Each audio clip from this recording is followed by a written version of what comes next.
O leilão da rodovia Regis Bittencourt, nesta quinta-feira, testa um modelo inédito para destravar concessões travadas no Brasil. A solução, desenhada pelo governo e pelo TCU, permite a troca do controlador da rodovia sem parar as obras, evitando anos de disputa judicial. Para a gente entender se essa é a chave para o futuro da infraestrutura do país, eu converso agora com o nosso notável advogado especialista em infraestrutura, Augusto Dalpozo. Oi, Augusto, muito bom dia ainda para você. Que bom receber você por aqui hoje no Real Time, né? Diferente. Acho que o teu áudio não está saindo, tá? Mutado, pronto. Nem fale. Bom dia a todos. Olha, nem me fale. Acabamos tendo algum probleminha na internet aqui, mas que bom que estamos aqui no Real Time juntos e podemos dialogar sobre esse importante desafio da questão da Regis aí. Pois é, vamos lá então. Por que esse processo competitivo ele é diferente de uma relicitação tradicional? Ou seja, o modelo de venda da concessionária pode se tornar referência até para outras concessões problemáticas ou que enfrentam aí alguma dificuldade? Olha, esse tema é extremamente interessante e muito atual. Quando um contrato de concessão, Soraya, está com dificuldade, seja por premissas técnicas que estejam de alguma forma desatualizadas, seja por dificuldades financeiras da concessionária, ou até por muitas vezes uma necessidade de novas intervenções no próprio sistema, porque você obviamente passa por 20, 30 anos e as necessidades também mudam, né? Você poderia fazer duas coisas, né? O governo tem duas possibilidades.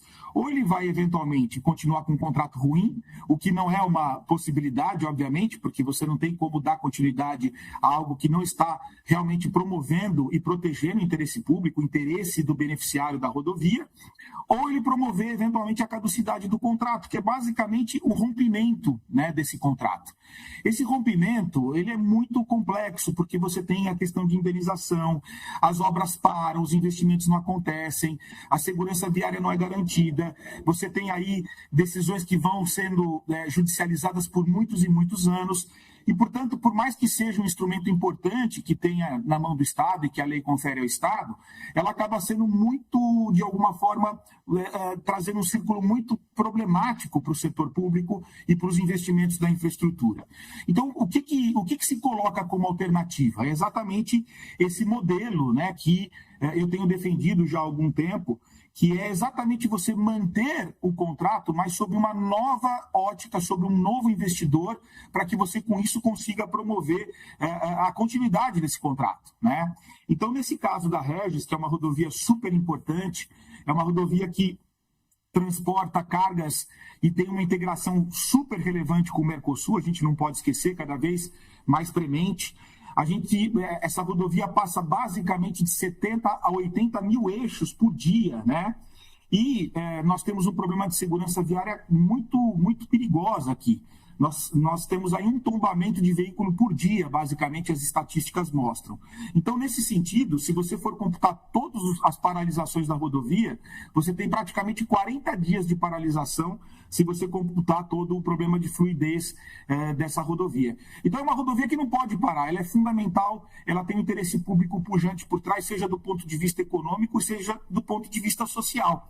Então, qual foi a solução? A solução foi exatamente manter esse contrato, né, o contrato originário, e você promover a licitação para que o novo controlador assuma esse contrato, claro, em novas condições, em uma modelagem que traga todas essas inovações para dentro, e com isso você consiga fazer com que o contrato seja dado continuidade sem que haja uma interrupção. Nós vivemos num momento em que a adaptação é fundamental, né, Soraya? E isso, na verdade, são modelos que procuram encontrar uma adaptação adequada, mas que, obviamente, não viole a legislação. Você também não poderia fazer uma alteração que vai prestigiar uma das partes, isso seria absolutamente equivocado, mas, por outra sorte, você tem que defender o beneficiário, porque, no final das contas, é o beneficiário da rodovia, seja aquele que transporta carga, o transporte de pessoas. Então, esse modelo que é novo, né, ele vai ser testado, e isso mostra também um certo avanço institucional do país, né, Soraya? Porque no passado era muito difícil se pensar numa solução como essa. Se você consegue manter esse contrato, trocar o acionista, promover alterações contratuais que de alguma forma dialoguem com essa nova lógica, eu acho que nesse sentido você consegue um resultado muito mais efetivo. Traz incentivos adequados, traz, na verdade, o modelo de resultados cada vez mais premente nesse contrato, e com isso essa maturidade se alcança e a gente consegue ter um contrato, na verdade, que tinha um vício enorme, você consegue suprimir esse vício e consegue dar o remédio correto para o doente. Augusto, a nossa equipe preparou uma tela para a gente até basear a nossa conversa nela. Peço para que você nos ajude a entender um pouco até essa solução consensual aí seguida de um processo competitivo, de fato, para melhorar a forma de destravar uma concessão como a Regis Bittencourt, perdão. O que ela resolve na prática? Quais os riscos que ainda permanecem? Olha, é o seguinte, vamos imaginar que você está numa relação contratual, como a gente está colocando aí, né? Um contrato totalmente estressado, seja por força de uma questão financeira, seja por força de uma questão operacional, seja de novas necessidades de duplicações que não estavam presentes no contrato. Enfim, toda essa série de desafios que a gente já colocou e problemas que o contrato possa existir e possa ter. O que fazer? Existe no Tribunal de Contas, né, uma entidade chamada CSEX Consenso, que exatamente procura e busca soluções consensuais para grandes contratos e contratos complexos, né, Soraya? Não são contratos tão simples, são contratos extremamente complexos. Essa solução consensual, ela passa não só pelo próprio Tribunal de Contas, mas por todas as partes, por todos os stakeholders que envolvem uma relação jurídica como essa. Tal como o Ministério do Transporte, né, que é o poder concedente, a NTT, que é a agência reguladora que também exerce ali a sua fiscalização no contrato, a concessionária, os acionistas dessa concessionária, os advogados gerais da União, o Ministério Público que está lotado dentro do Tribunal de Contas da União, enfim, há uma discussão grande a respeito de qual é a fórmula correta para que esse contrato ele possa se dar continuidade. Claro que cada uma dessas partes, cada uma dessas entidades tem uma certa competência, né? Quem toma a decisão no final é o poder concedente, é o Estado, no caso aqui é a União, porque a gente está falando de uma rodovia federal. Sendo a União aquela que vai tomar uma decisão, todos os outros agentes, seja os controladores, os reguladores, eles vão tentar encontrar, de alguma forma, essas soluções para que esses problemas eles possam ser resolvidos. Há, nesse momento, uma construção de uma proposta. E essa construção dessa proposta, que é feita por todas essas entidades, né, vai, obviamente, ser submetida ao governo para que o governo possa tomar essa decisão. Nesse caso, foi tomada a decisão de se promover uma nova licitação e, vamos dizer assim, um novo contrato, um contrato otimizado, onde você vai ter um processo concorrencial, as empresas vão poder participar da licitação, mas você vai promover a transferência dessa concessionária para um outro grupo, e a gente chama isso de transferência assistida, do controle da sociedade de propósito específico, que é, vamos dizer assim, a concessionária, para um novo grupo de investidores. E esse novo grupo de investidores, verificando esse saneamento contratual, vendo que há segurança jurídica, porque todas essas entidades, de alguma forma, participaram dessa solução, ele se sente mais confortável de oferecer uma proposta. Mas a gente está, Soraya, diante de um grande teste. Isso é muito legal, porque o leilão que vai acontecer agora na quinta-feira, ele é um teste importante institucional para o país. A gente espera que muitos concorrentes participem para que esse esforço que foi tido por todas as entidades possa, de alguma forma, levar a um êxito final. E veja, esse contrato tem questões muito interessantes, porque, no final das contas, os contratos mais antigos, eles não tinham muita vinculação à avaliação de desempenho. Agora, esse contrato ele traz, sem dúvida alguma, novas lógicas de desempenho. Então, o concessionário ele tem um incentivo para buscar com que aquele resultado seja atingido. Diferentemente da lógica anterior, né? E eu brinco muito com o direito administrativo incentivador, em vez do direito administrativo sancionador, que dava cheque total à sanção, você tem que trazer os incentivos adequados, como, por exemplo, buscar resultados que tragam, claro, algum benefício econômico a partir do resultado encontrado.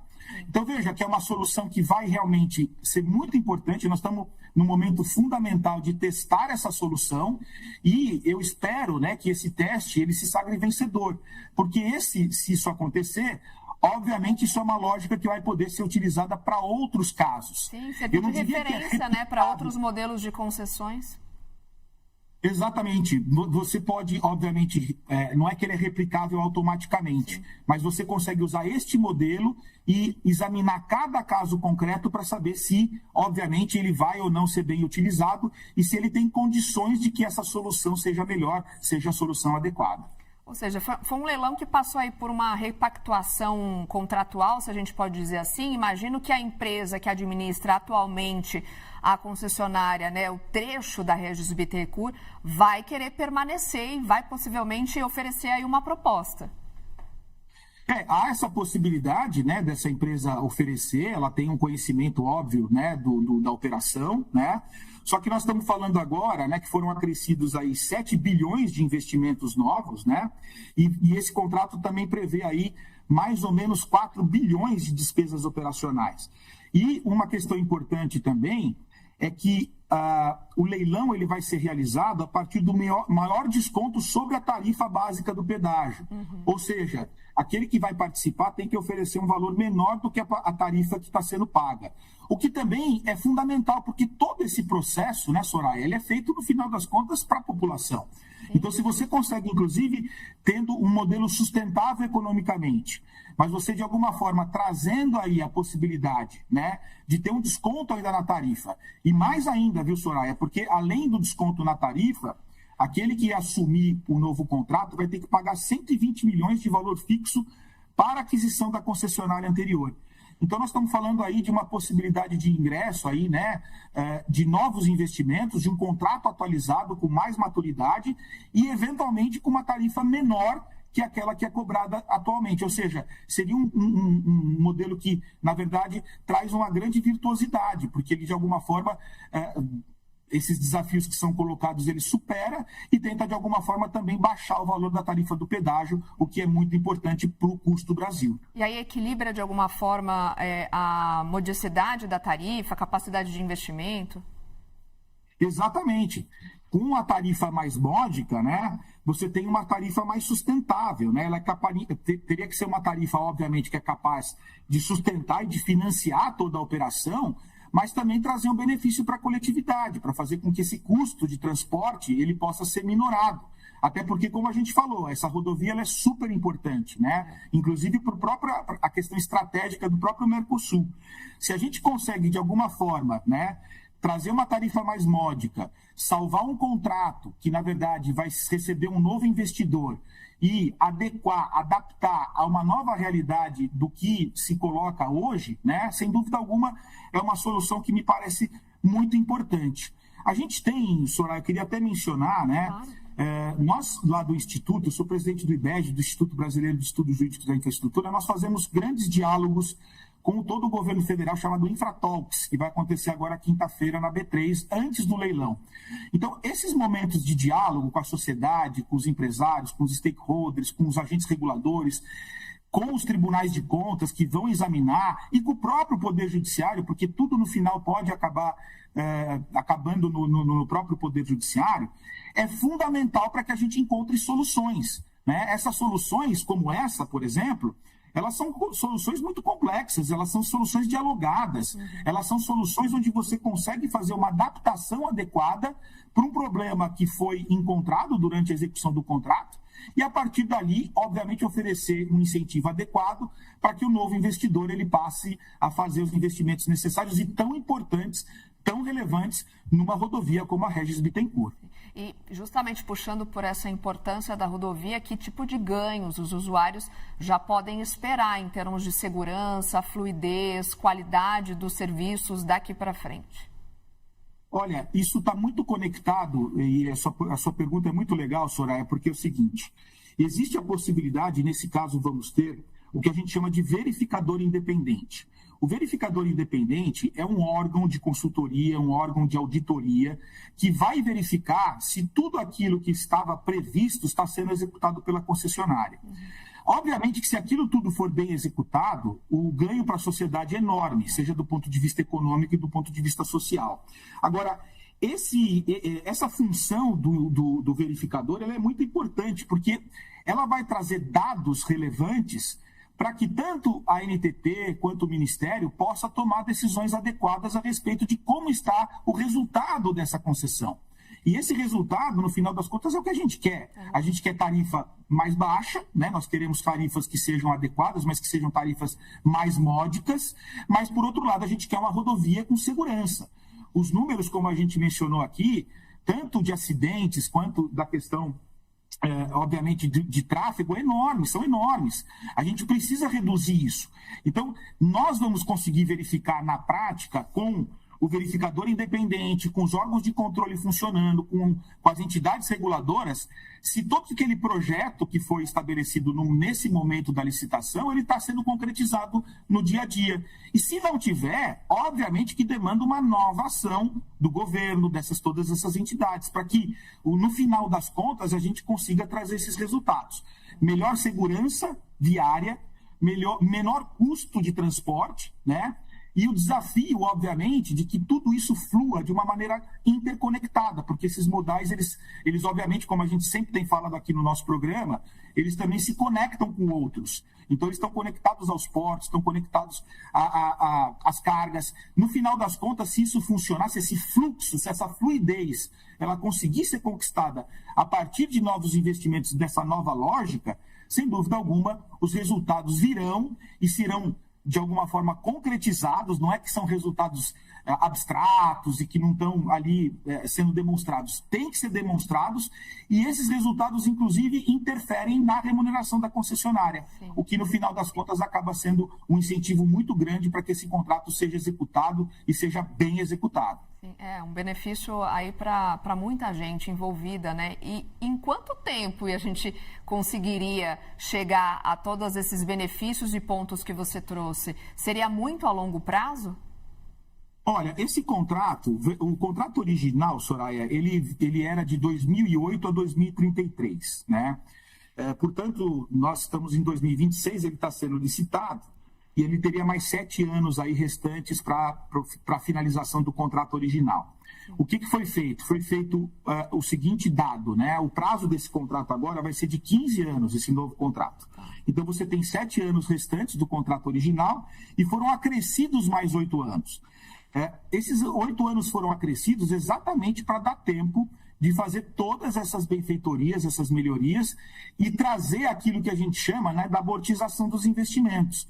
Porque, veja, é um grande fluxo de caixa, né, esses contratos de concessão. Você tem investimentos que são feitos anteriormente, você tem uma taxa de interna de retorno que é garantida para o concessionário e essa amortização ela tem que servir para fazer todas essas melhorias que você precisa fazer. Então, você precisa adequar o prazo à realidade financeira e econômica do contrato. O governo, nos estudos que foram feitos, técnicos e econômicos, entendeu que 15 anos seria o prazo necessário para executar todas essas interferências e fazer com que esse contrato volte a produzir os resultados que se esperava. Então, nós temos no mínimo uma expectativa. Claro, os investimentos serão agora, né? Eles iniciarão de maneira massiva agora já no início. Só que, obviamente, né, você tem um prazo para que essas coisas possam acontecer. Eu acredito que 15 anos é um prazo em que, se o contrato, né, estiver bem construído, se essas premissas todas ocorrerem, a gente vai ter um resultado muito significativo em 15 anos. Mas, lógico, a gente quer antecipar cada vez mais, porque, como os investimentos são feitos também a priori, essas melhorias não vão esperar 15 anos para acontecer, elas já vão acontecer nos próximos anos. O que você vai precisar fazer depois ter um longo prazo para que esse capital que foi investido possa ser amortizado e o fluxo financeiro de todo esse projeto ele possa ser um fluxo adequado, sustentável e que não haja o rompimento, né, de nenhuma forma contratual. Isso é muito importante. A continuidade da prestação da atividade de infraestrutura é fundamental. Qualquer rompimento dela, ela é muito drástica, né, para o setor público, para o setor privado. Então, o que a gente espera é que esse prazo, obviamente, de 15 anos, seja um prazo suficiente, não só para promover todas as melhorias, mas também para que haja o retorno aí do investimento e para que a gente recupere a confiança nesse contrato e para que as coisas possam acontecer concretamente. Sim. Para a gente fechar aqui, Augusto, o que representa uma evolução da governança regulatória brasileira, né? O quanto a gente vem falando no quadro Capital Infra de projetos de concessão, de parceria público-privado, que lições essa experiência pode deixar para o futuro aí? Eu acho que a grande lição aqui, Soraya, é exatamente você, em vez de formalizar o rompimento de um contrato, você achar uma outra solução melhor, ou seja, é você recuperar o contrato e trocar o controlador. Então, essa novidade, vamos dizer assim, que na minha visão, eu tenho defendido isso do ponto de vista teórico, seja na academia, na PUC, em todos os lugares, a necessidade de se fazer isso, ela exige também um diálogo. Um diálogo que muitas vezes não acontecia, mas que a gente pôde observar de maneira muito adequada neste caso. Um diálogo onde a consensualidade é o espírito. A ideia é você recuperar algo que está trazendo uma dificuldade e não simplesmente romper. O rompimento é fácil, só que ele é desastroso. Então, com essa nova institucionalidade, quer dizer, TCU, Ministério, ANTT, a Advocacia da União, quer dizer, todo mundo trabalhando em conjunto para que haja uma solução que vá realmente respeitar esse interesse público. E isso é muito inovador. Isso mostra que as instituições brasileiras, elas estão cada vez melhores, elas estão cada vez maduras. Claro, temos problemas, muitos. Temos muitos problemas, mas se a gente não começar a ver isso de uma maneira mais positiva, ver que esse modelo tenta já colocar essa estrutura numa lógica diferente, num formato diferente, onde a recuperação do contrato, sem prestigiar ninguém, sempre prestigiando o beneficiário, o interesse público, se isso acontecer, a gente cria uma inovação muito relevante do ponto de vista institucional e que pode e deve ajudar o país em outros casos, né? Porque fica todo mundo com um pouco de receio de dar a primeira tacada. Depois que ela acontece e ela é bem sucedida, obviamente que o caminho já está feito. Depois é óbvio examinar cada caso concreto, mas você tem pelo menos uma outra saída que não aquelas que são muito, muito drásticas para todo mundo, né? Do ponto de vista econômico, para o erário público e para a própria população. Dessa forma, me parece que a institucionalização, ela acaba ajudando, ela acaba de alguma maneira harmonizando todos os desafios contratuais e todo mundo empenhado em achar uma solução que realmente seja concreta e que traga os resultados que todos esperam. É isso. Conversamos com Augusto Dalpozo, advogado especialista em infraestrutura e notável aqui do nosso canal. Augusto, mais uma vez, obrigada pela tua participação. Que bom que deu para a gente conversar sobre esse tema tão importante aí, sobre esse novo modelo de leilão agora da Régis Bittencourt, que pode ajudar a destravar obras aí tão importantes para o nosso país. Maravilha, Soraya.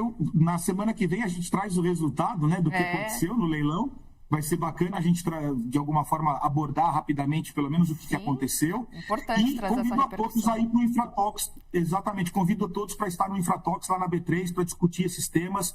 Quem tiver disposição e puder participar, sem dúvida alguma, é um ambiente qualificado para que a gente possa encontrar boas ideias, como a gente faz aqui, né, Soraya, no nosso Capital Infra. Traz realmente uma argumentação robusta para conseguirmos avançar. Combinado, então, já convite feito, Capital Infra toda terça-feira. No pré-market, hoje, por um probleminha aí de tecnologia, deu tempo ainda da gente conversar, que bom. Até mais.